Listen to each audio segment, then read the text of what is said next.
Hey y'all, this is Chris with the Chefs Without Restaurants podcast. With Thanksgiving coming up tomorrow, happy early Thanksgiving, we wanted to drop a holiday gift buying guide. We've got Black Friday, Small Business Saturday, Cyber Monday coming up. And if you're looking for something for someone who loves food or maybe a chef in your life, we thought we'd put together a little quick guide. Uh, when I sat down this week with Andrew and Thomas to record next week's episode, we thought we'd kind of do an impromptu episode about holiday gifts. I wanted to make a couple additions and amendments to that.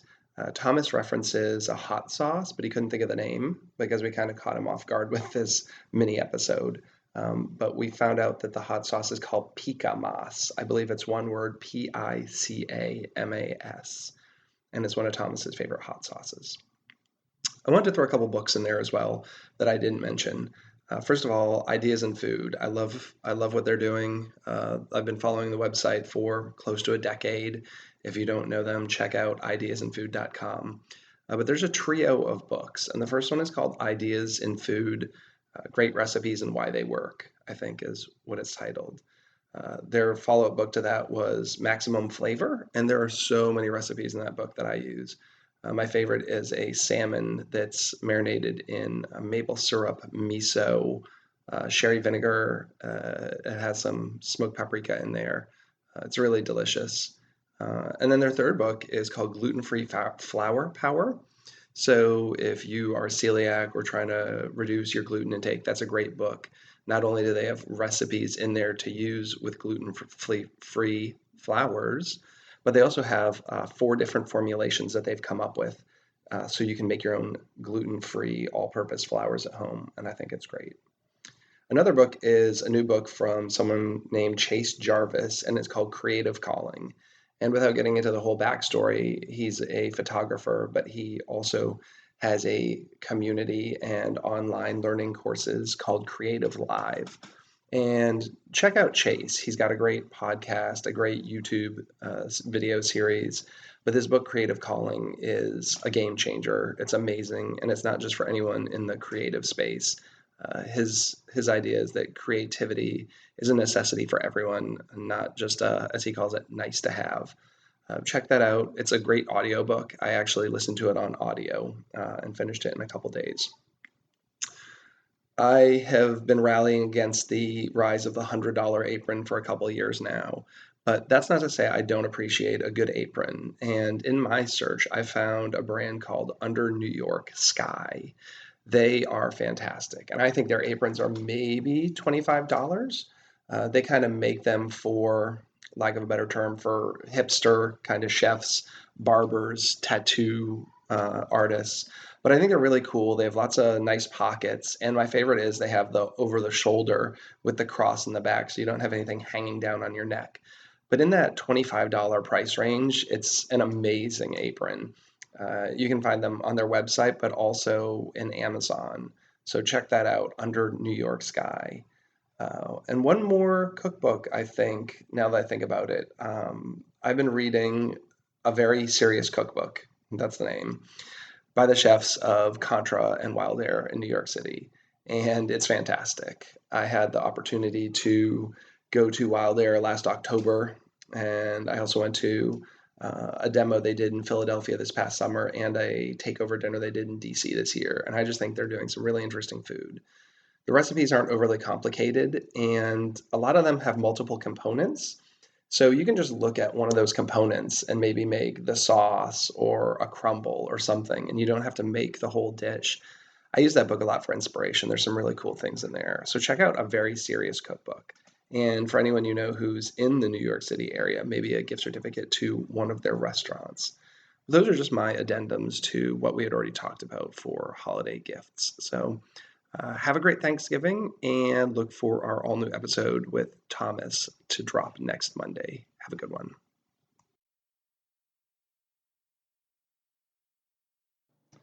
Hey, y'all. Welcome to the Chefs Without Restaurant podcast. Yeah. This is Chris.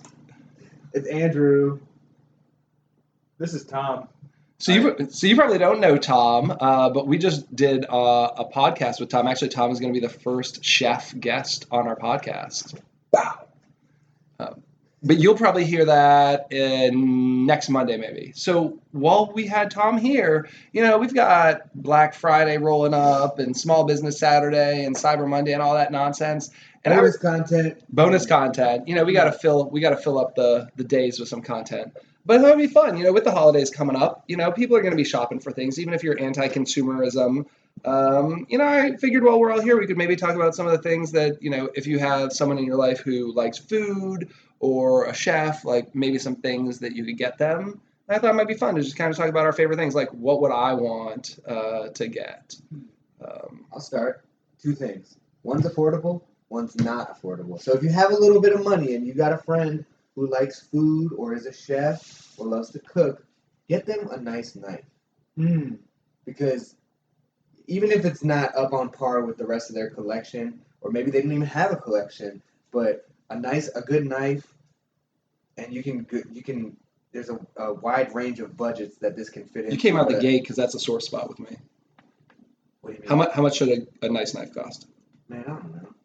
I literally. I'm the guy who goes to Marshalls and buys a knife for $20, and I can make it work for a decade. Yeah, no, on my food. I think knife porn is crazy right knives. now. Yeah. Okay. I have H-Mart. All right. Well, that's a good. But I have nicer knives that I use myself. And most of them have been given to me. I have a big. I don't even know what it's called. It's an Asian style knife though. My brother gave it to me last Christmas. Sentoku? I think it's a different top one. No, it's a chopper. It's 3 inches thick and has a sharp edge on the front. Oh, okay. I have no idea.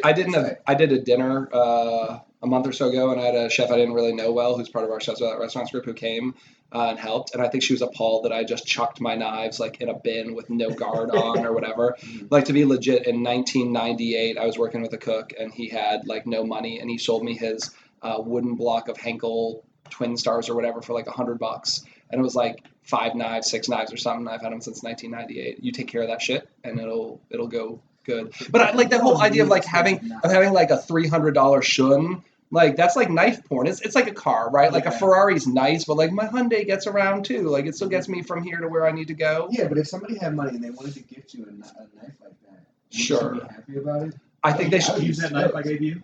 Yeah. I haven't yet. Well, I cut bread that night. How does it feel?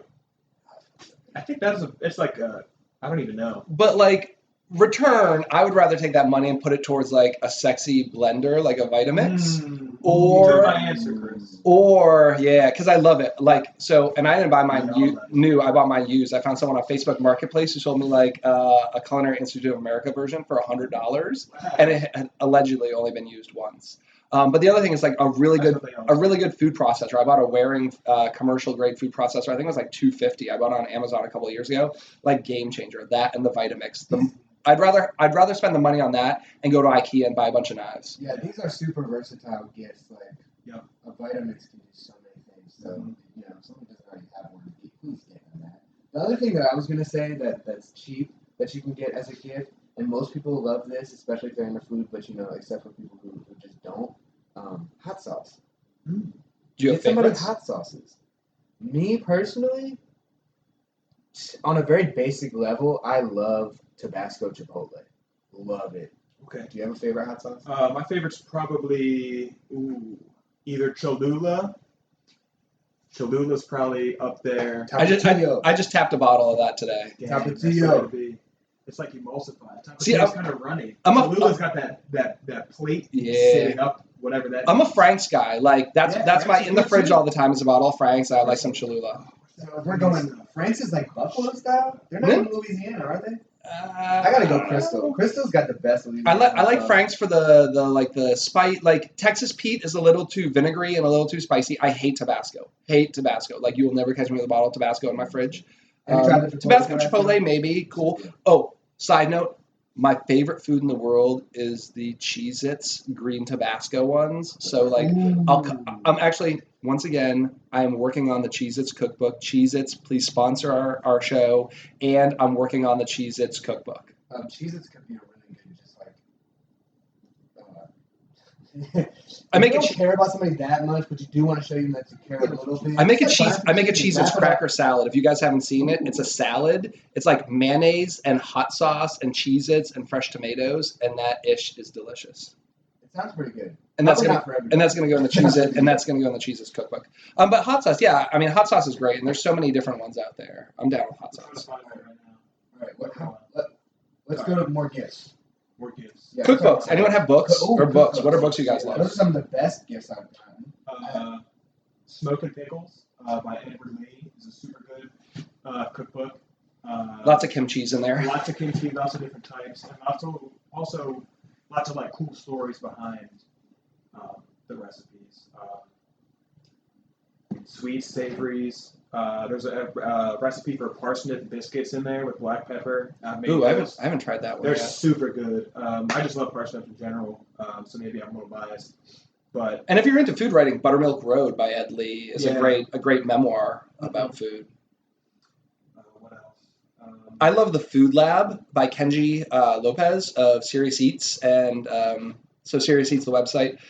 He has like a sub website called The Food Lab, and I literally think this is going to be the best cookbook ever written. Like everyone should have it. The Food Lab. It's like it's like the definitive book on cooking, like better cooking through science. And if you don't know The Food Lab, go to their website. Like when I was looking for recipes, I would just like Google like chicken parm, The Food Lab, or like carrot cake, The Food Lab, and like those are just the recipes I would use. But it's I think like a 1,200-page book, and it's going to go down as like the most comprehensive best cookbook in the world. So that's like if I had one cookbook, it would be The Food Lab. Food Lab over Flavor Bible. 100 flavor Bible. I love the Basics. Flavor Bible is like ideas. Yeah. And Food Lab is recipes and Okay. techniques. I love them, and if my house was burning, I would take my copy of Becoming a Chef and leave the house with it by the same authors of Flavor Bible. If you got a pizza fan in your house, go ahead and grab them the Pizza Bible. The Pizza Bible by Tony Kevin. And really, if you don't have a house with a pizza fan in it, is it really a house? That's a very good point. It ain't a modern American house. And I gotta put it out there, as a personal chef, I think a really cool gift is like getting a gift certificate for a personal chef to come cook at your house. Instead of going out to a restaurant, hire me or someone you like. I mean, hopefully there are listeners all over the globe, and you're not necessarily in my travel radius. But like, go online and find a personal chef who's going to bring that experience. Who'll create like a cool customized meal for the people in your life that you love. Yeah, super unique. Or like gift cards to restaurants or food trucks or something like that. Just something different. Hey Andrew, do you have gift cards available? Pizza Llama does have gift cards. Absolutely. You can even get them online Whew. in $50 increments. How about Pizza Llama shirts? I gotta print some more of those. I don't have any. I don't have some one yet. designs. Like, can I get the first? Oh yeah, I have some first left dibs. over from the old logo? original Llama Flame logo. I like those. But yeah, we got some new designs coming out.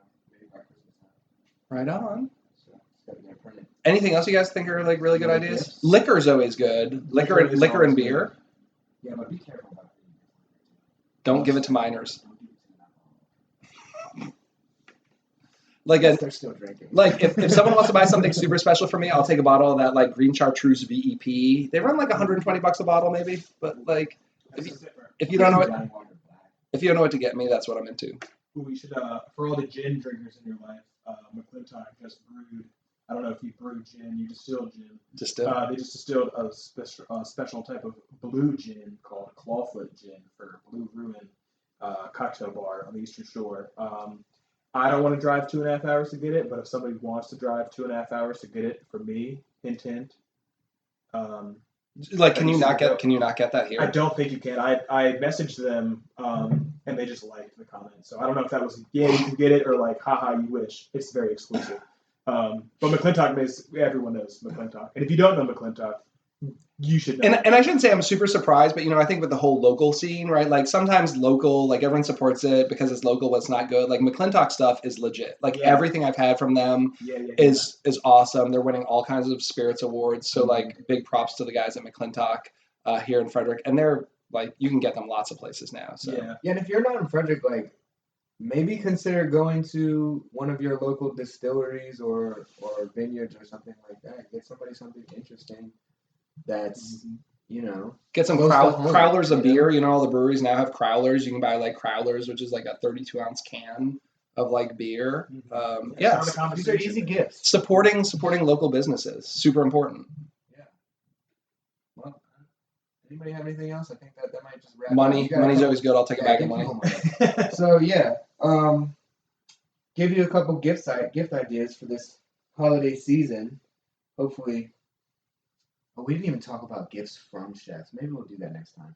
Gifts from chefs? Gifts from chefs. I gift cookbooks all the time. Because I feel like most of our listeners are going to be chefs all the time. Yeah, gift your non-chef friends cookbooks so they can get better. Here's like kind of like a business thing I love. Once again, stealing from Gary Vee. He calls it like surprise and delight. Like my favorite thing to do is like go to a place and get cookbooks or just buy them off Amazon and just keep them on hand for gifts. And when you have like a random Tuesday, just pick one of your previous customers if you have their addresses. I have that kind of info because I go to people's houses and just throw a book in in a mailer and send it media mail. It costs you like $3 to mail or whatever, and someone will get like a really cool book. So I think everyone should be, maybe taking care of your customers. Like really quickly, I think we spend a lot of time and money to acquire customers and not enough time and money to keep customers. So, like not just Christmas time. If you're a chef and you have customers, like buy some nice stuff for them and send it to them or drive to their house and leave it on their doorstep like a stalker. All right, so just to finish up, make sure you like and subscribe our podcast and follow us on Instagram, Chefs Without Restaurants, and try to join the Facebook group if you are a chef without a restaurant. And you'll be hearing Thomas's episode in a couple days. All right, thank you for listening. We'll see you soon. Bye.